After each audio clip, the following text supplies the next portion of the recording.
Olá, alunos! Bom, vamos falar então sobre o último tópico, assim, entre guerras, né? Vamos falar um pouquinho sobre, então, União Soviética. Bom, após a morte, então, do Lenin, né? O Stalin vai tomar o poder, né? E vai começar um processo, então, de, enfim, destruição de toda a proposta inicial dos sovietes, né? Os sovietes já estavam abalados nesse processo de burocratização, né? Da construção do Partido Comunista, enfim, isso vai ficar cada vez mais evidente, né? Com a centralização do poder que o Stalin vai organizar, né? Por meio de uma ditadura de partido, uma ditadura personalista, né? Então é importante a gente salientar que a União Soviética vai ter o nome soviético só no nome mesmo, né? Porque os soviéticos, enquanto espaço horizontal de decisões, né, de tomadas de decisões, isso vai desaparecer, né? E o Stalin, ele vai eliminar qualquer, enfim, né, indivíduo, né, que de alguma forma pudesse, na cabeça dele, né, atentar ao seu poder, né? Então, grande parte daqueles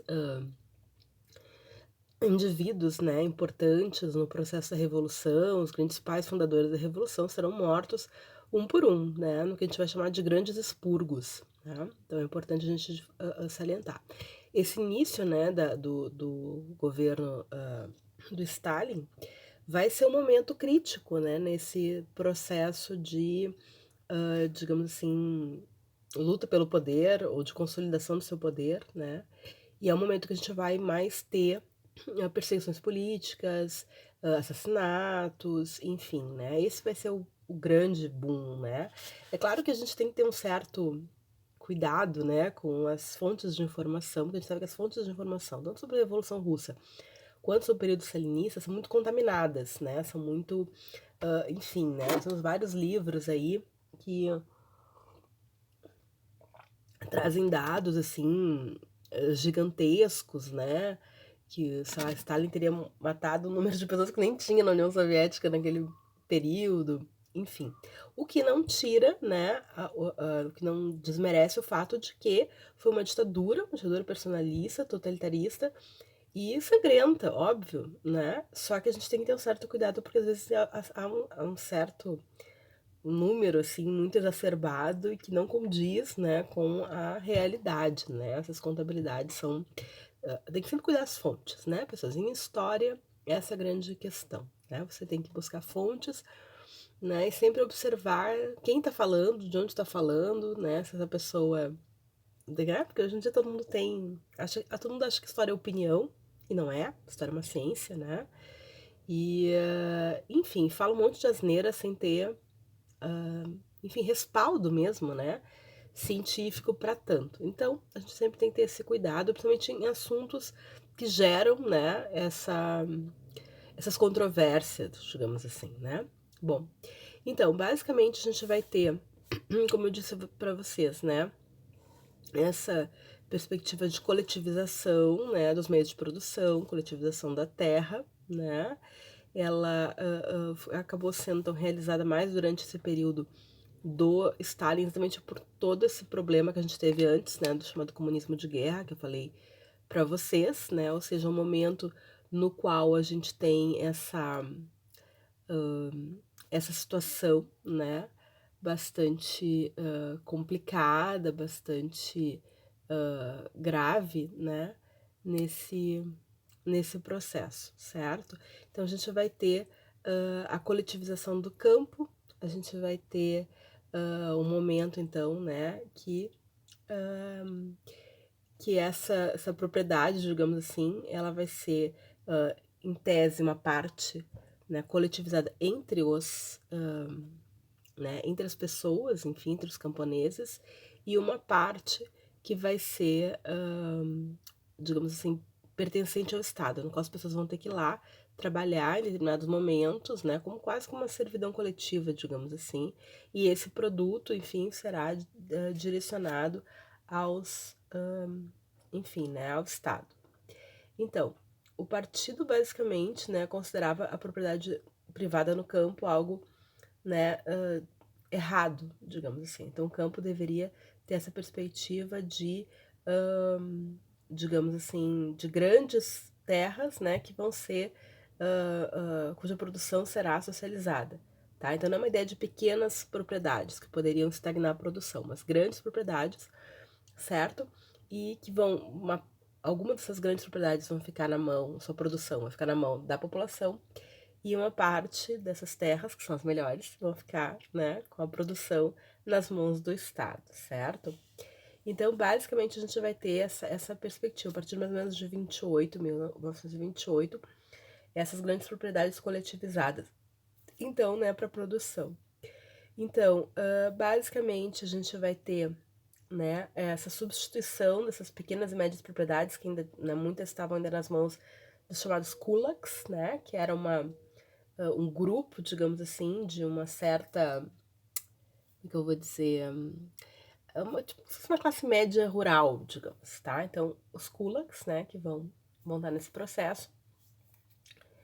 E a gente vai ter, então, também essa substituição, né, dessas pequenas e médias propriedades, né, por fazendas que são fazendas coletivas.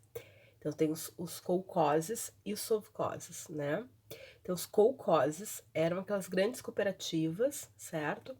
No qual, então, né, a terra e os instrumentos para trabalhar a terra eram coletivizados, certo? O lucro era dividido entre camponeses e Estado, enquanto os sovkhozes ficava tudo para o Estado. Então, você está vendo que o Estado ganha das duas formas, né? Então, a gente vai ter uma grande burocratização do Estado. Para muitos, né, o Estado soviético, nesse contexto, é um Estado totalitário, né? Ele não é a mesma coisa ele não é um Estado fascista, tá? A pessoa já fala sobre fascismo, certo?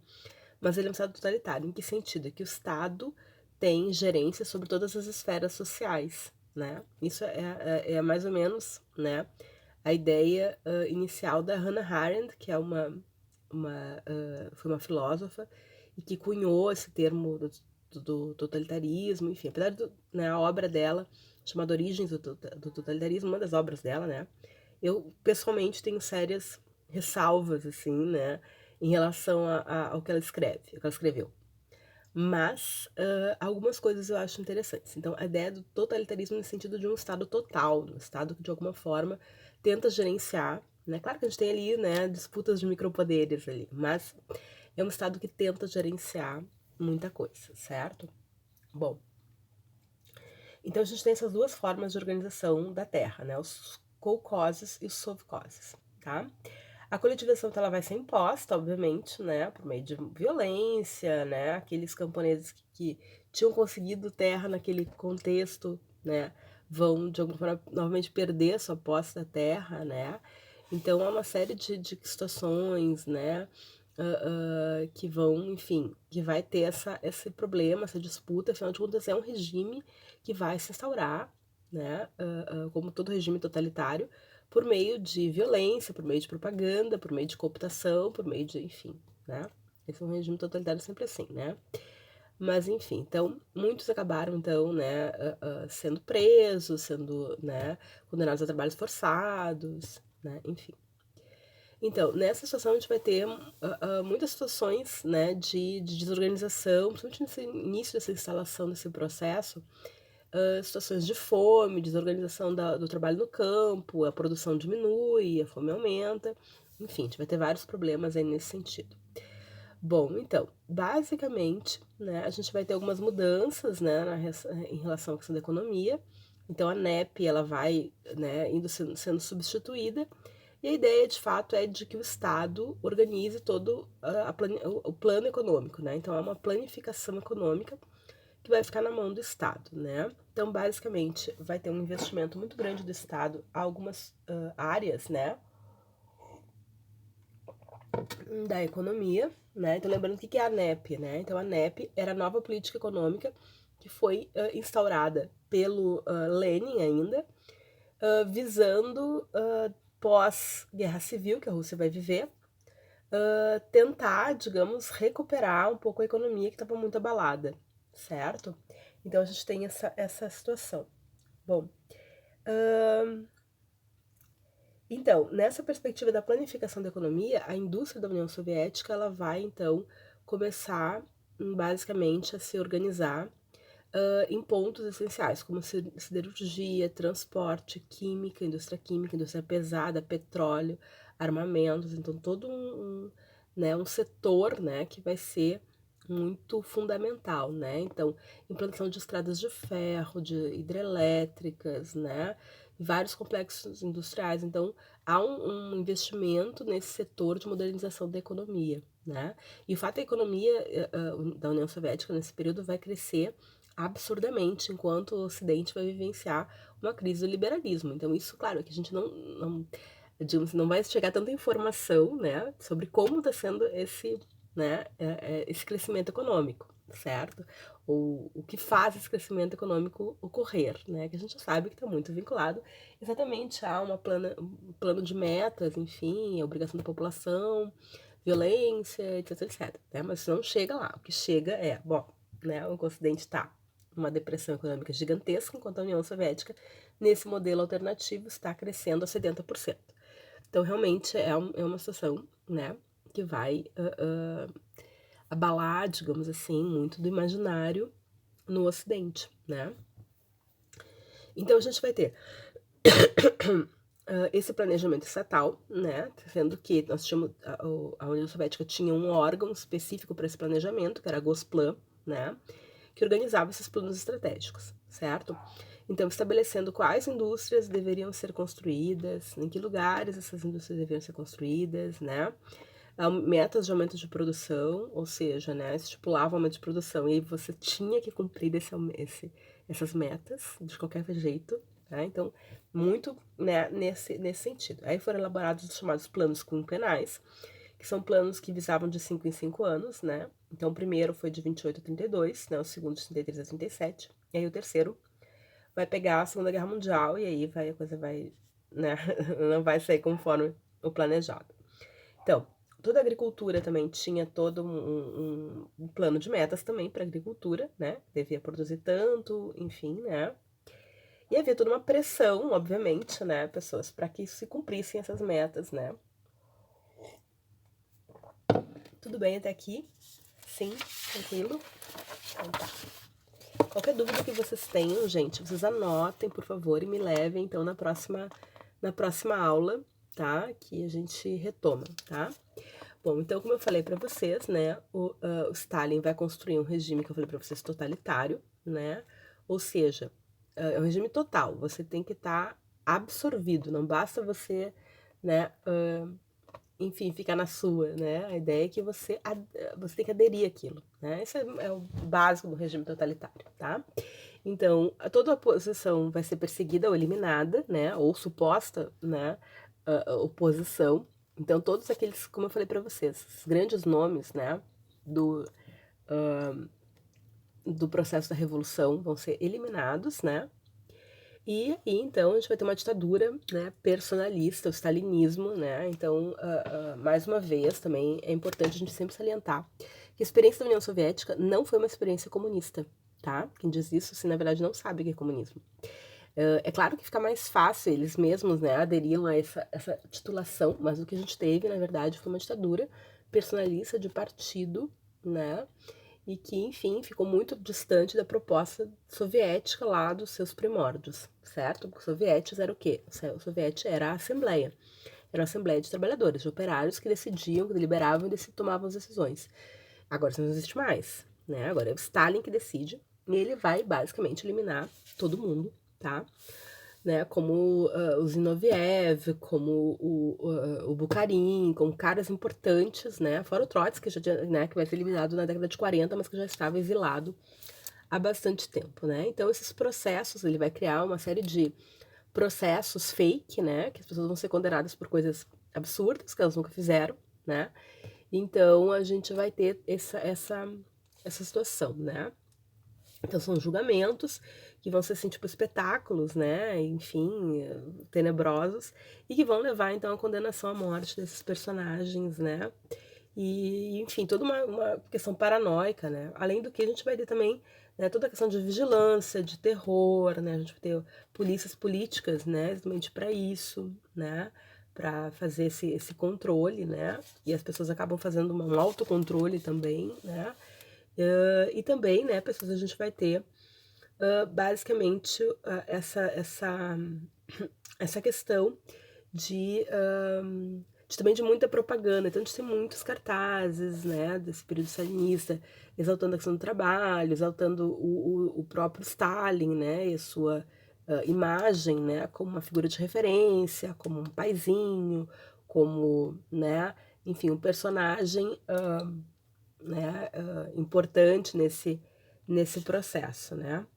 Então, a União Soviética se colocava como uma sociedade igualitária, enfim, mas a gente tinha sim bastante diferenças sociais, principalmente, né, havendo privilégio para aquelas pessoas que alçavam cargos de poder dentro da estrutura do partido, né, e também, né, algumas questões relacionadas, né, ao pagamento diferenciado vinculado à produtividade, né.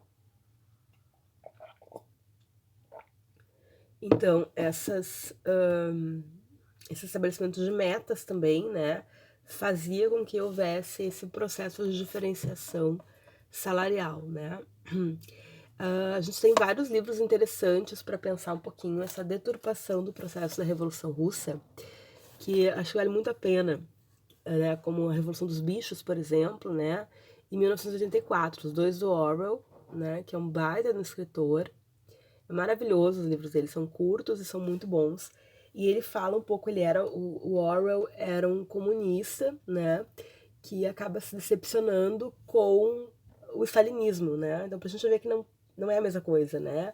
Não é o stalinismo não, enfim, não foi comunismo, tá? E o Orwell faz críticas bem interessantes em ambos os livros, né? Tanto da Revolução dos Bichos, que ele faz realmente essa análise da deturpação, né?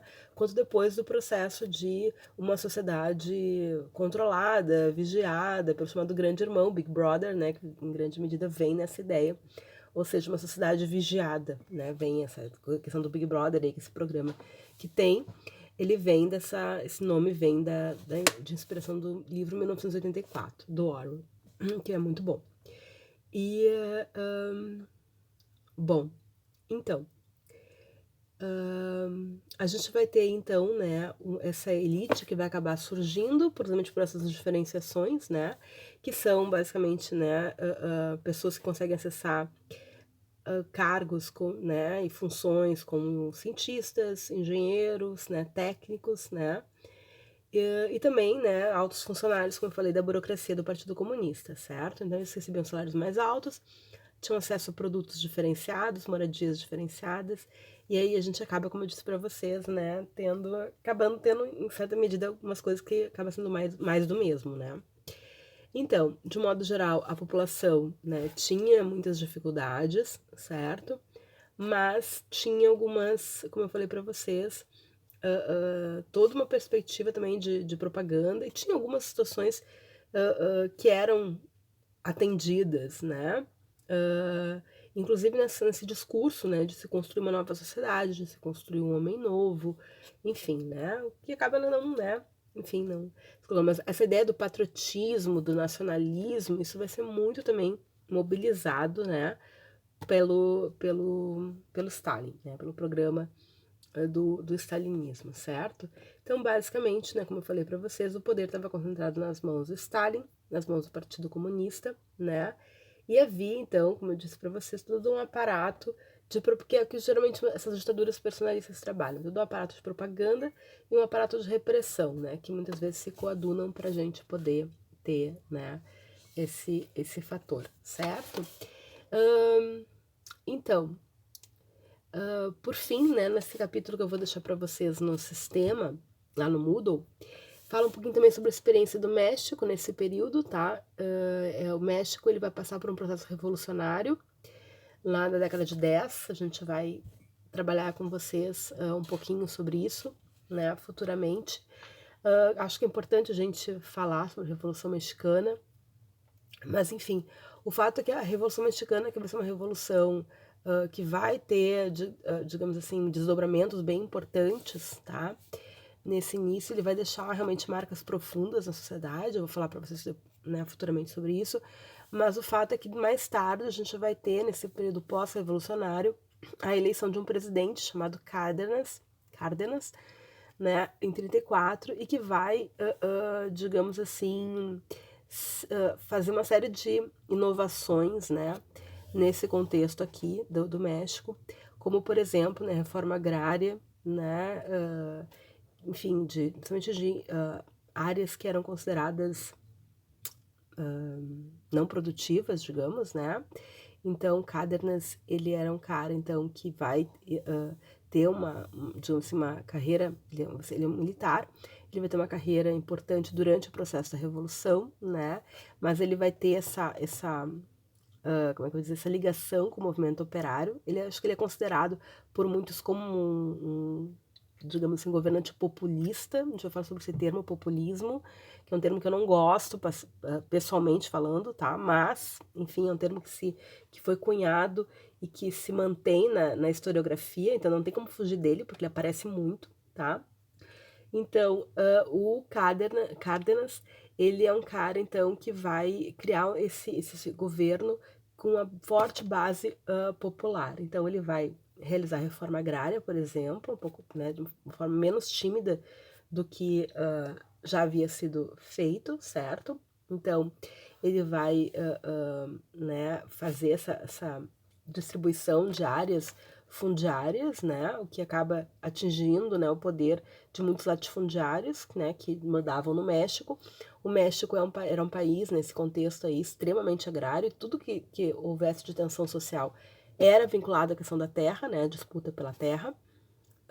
Além disso, né, ele vai fazer esse processo de distribuição fundiária, ele vai dar um financiamento, porque não basta você dar terra, né?